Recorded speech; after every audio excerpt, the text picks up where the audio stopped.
Hello everybody, and welcome to this introduction and discussion of Remember by Christina Rossetti.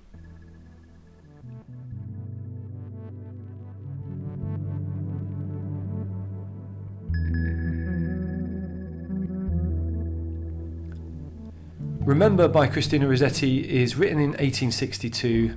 The poet is about 32 years of age. Remember is a very well-known poem indeed. It has lived on way past the passing of Rossetti into the lexicon of grief in our culture. This is a poem that is regularly read in funeral services and in memorial services. The reason for that longevity and the reason why it's stayed such a favourite we can perhaps think about a little as we get into it. But without further ado, let me read it for you and then we can start having a closer look. Remember by Christina Rossetti.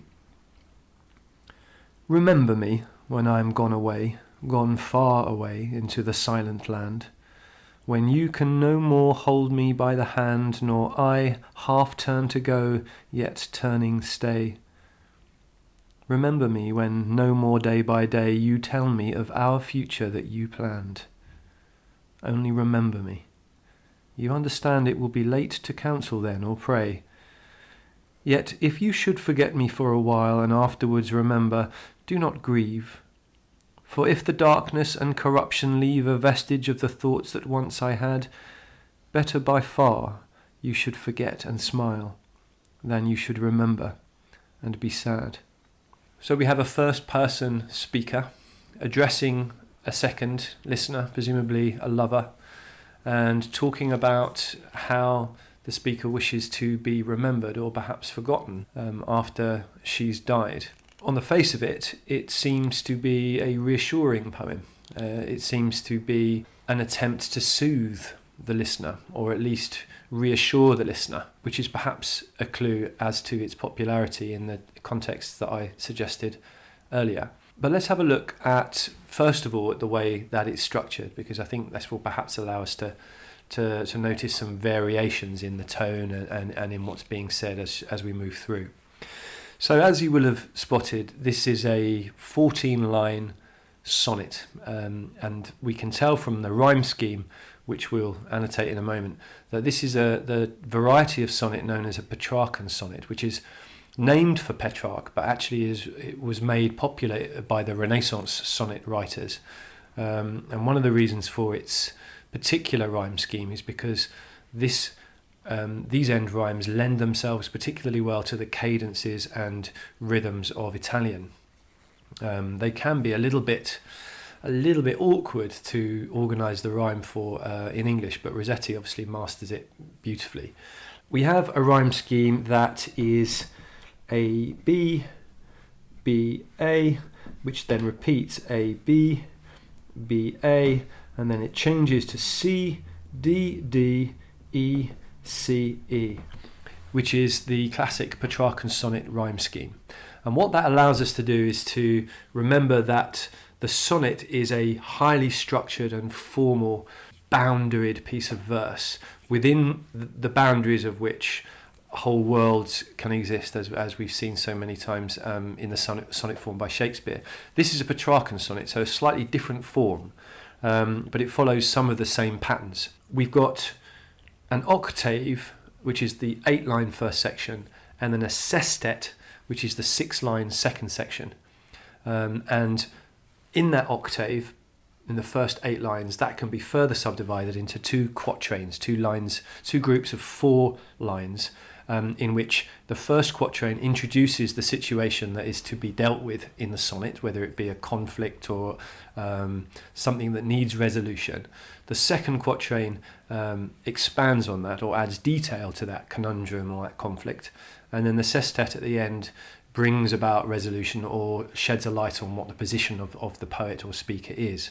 We don't get the classically neat rhyming couplet at the end as we would do in a Shakespearean sonnet, but the way that the poem moves towards the resolution of the sestet, we're left with a feeling of completion or fulfillment, that the issue has been fully addressed. So if we look at the first 4 lines, we've got a quatrain here, and you'll notice that we've got a full stop at the end of that first quatrain, just to make it clear this is almost a self-contained idea. And then we've got the second one here, quatrain 2, and again we've got a full stop, bringing that quatrain to a neat end. And then these together are the octave,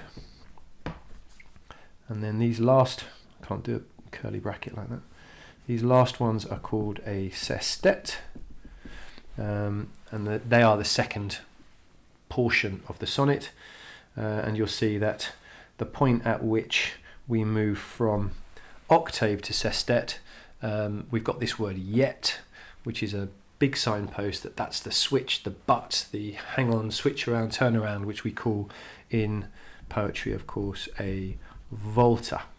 So that volta is the switch where we change tack, or we change focus, or we turn the argument or the focus around. So quatrain 1 is directly addressing the listener with lots of personal pronouns, to emphasize the personal relationship that lies between the speaker and the listener. Remember me when I am gone away, gone far away into the silent land, when you can no more hold me by the hand, nor I half turn to go, yet turning stay. So the premise then is that she is asking her lover to remember her when she's died. And the word remember is repeated not just from the title, but throughout these first two quatrains. Remember, remember, remember this, remember me, lots of repetition of that word. And then we have the metaphor of death as being the faraway silent land. Now, this silent land metaphor is the first of 2 or 3 allusions to death in this poem, which don't really offer any comfort. Now, we know, brief contextual aside, we know that the Victorians had a particular fascination, or almost a preoccupation, with death and the afterlife.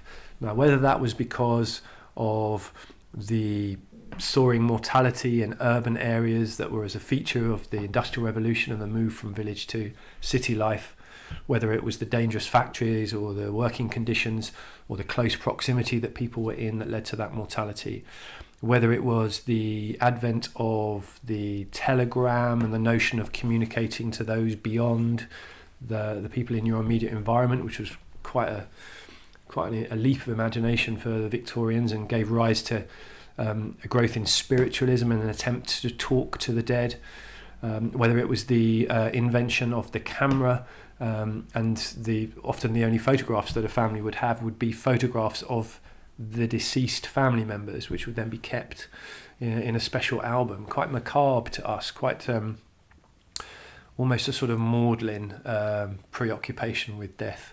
But certainly mourning and death and the afterlife were a source of great fascination to the Victorians.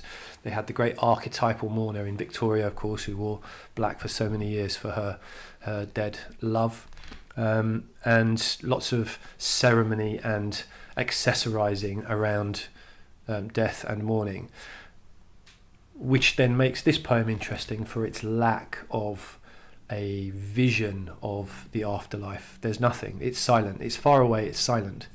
When we do get some description of something pertaining to the afterlife later on, it's in the semantic field of darkness and decay. So very much a sort of absolute naturalistic, once you're dead, you're buried, that's it kind of view of death. So she's really focusing not on death, but on the living and the people, specifically the listener who is left behind after she's dead. Then we move to the second quatrain. Remember me, again, repetition at the start of these two first quatrains. Remember me when no more day by day you tell me of our future that you planned. You tell me of our future that you planned. Now, for a Victorian reader, this would not even pass, it wouldn't be worth commenting on. That, of course, the man is the one who makes the plans for the future on behalf of the wife. To a modern audience, to a 21st century reader, this is clearly a very patriarchal thing to say. This is very much the man making the plans on behalf of the women. We understand that would have been her reality. Is there a comment being made about that from Rossetti? Is it our reading that overlays meaning, that she has an edge in her voice when she says that line? Or is there a bit of edge where she says, you tell me of our future that you planned? The game here with the you and the our and the you suggests that there is something deliberate. But again, it's hard to extrapolate the meaning in which something is written and the meaning to the reader in the time in which it's read. Only remember me. You understand it will be late to counsel then or pray. There's a slight sort of assertive tone here, which again makes me wonder about this our future that you planned. There's almost a bit of tension in this quatrain. Only remember me. It's almost a command. You understand. Again, it's an assertive way to phrase that. You understand, not do you understand, but you understand. It will be late to counsel then or pray. Then no, you won't be able to talk to me then. There won't be any point in prayer. Again, a strange thing for a Christian to write. There'll be no point in praying. This is not an afterlife with any channel of communication with the living. This is not a Ouija board seance spiritualism. This is like, once I'm dead, that's it. There's no prayer, you can't talk to me. That's it. For the Victorian reader, this is an unusual portrayal of the afterlife. And then we have the volta, yet, she's saying but. And here, I think, is where we move into the part of the poem that explains why it holds the place it does in the sort of nation's heart of this type of poetry and the context in which it's often read or printed these days. Yet, if you should forget me for a while, and afterwards remember, do not grieve. So that nice enjambment building up to a caesura and the do not grieve. Again, she's in a position of assertion here, but it's a gentle assertion. Do not grieve. For if the darkness and corruption leave a vestige of the thoughts that once I had, another long enjambment phrase that gives her a kind of confident flow, albeit one that includes these images of darkness and corruption meaning sort of decay here, which is a pretty heavy thing to include in a poem about one's own death. A vestige of the thoughts that once I had, better by far you should forget and smile than you should remember and be sad. So these last two lines are really, I think, the reason why this poem is so well loved and remembered, because there's such a comfort in those two last lines for those left behind. It's almost a kind of blessing. She's saying, it's okay. The first two quatrains have been very much about remembering, remember me, remember this, remember this, remember this, remember you won't be able to talk to me, remember this, remember this. In the sestet at the end, it's about forgetting, and it's okay if you forget, and I'd rather you forgot me and were able to be happy than remembered me and be sad. It's a very loving thing to say, and a source of great comfort, I imagine, to those who hear it in sort of funeral or memorial context, such as it might be read or printed now. So quite an unusual treatment of death, certainly from a Victorian perspective. We have a Petrarchan sonnet which follows an iambic pentameter meter almost exclusively and regularly throughout, bar one trochee, which comes just before the volta, and you'll have seen it here. It's not only remem, it's only. So the shift from the second part of the two-syllable iamb to the first syllable, not only, but only. And that switch is, as we know, called a trochee. So that trochee there, I think, heralds the volta, the coming volta. It's almost like this isn't exactly where you think I'm going with this. Only remember me. And we pointed out that caesura there. So with the trochee and the caesura and the assertiveness of you understand it will be late to counsel then or pray. I think there's quite a lot of personality and strength in these two lines, and she flags that with that trochee before going into volta and then saying, you know what, I just want you to be happy. So it's a powerful poem, and again deceptively simple. It looks very much like a, remember me if you like, but if you don't remember me, it's okay. But looking more closely, it's it contains quite a lot of tension, or an implied tension. And one wonders about the context from which that tension might come. We know that in 1862, Rossetti had been involved, or was involved with, a man by the name of Charles Cayley. It was an unsuccessful relationship. It didn't result in what would have been successful for a Victorian woman, which was the idea of being married. And in lots of the poetry that Rossetti writes while she's in these relationships, writing about love is often paired or connected with writing about death. You could hold this poem next to Song When I'm Dead. Those two poems work very well together. There's often this conflation of love and death, almost as if Rossetti is unable to commit to the idea of a romantic relationship, and the tension or the holding backness of it creates this imagery of death or ending.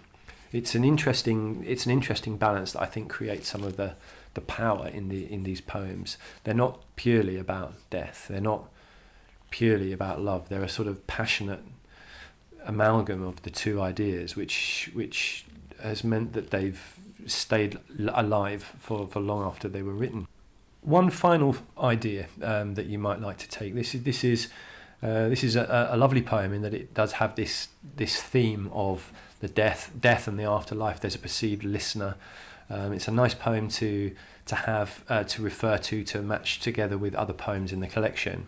And the fact that it's called Remember has been an inspiration to us in my class to see if we can commit some of these poems to memory, which has many benefits to you as a student of A-level literature, in the sense that you will have this poem in your memory to download under examination conditions, and you won't have to worry about remembering particular quotes for things because you'll be able to have the whole poem in your head.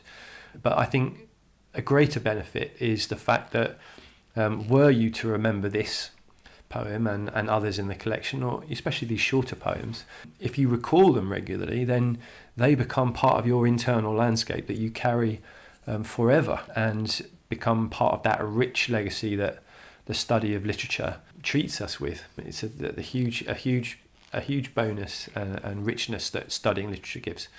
So if you can, have a go at learning it. The rhyme scheme will help. The quatrains, the octave and the sestet, and the volta, all of those signposts will help you remember. This is a great one to start with, and what could be better than trying to learn by heart a poem called Remember.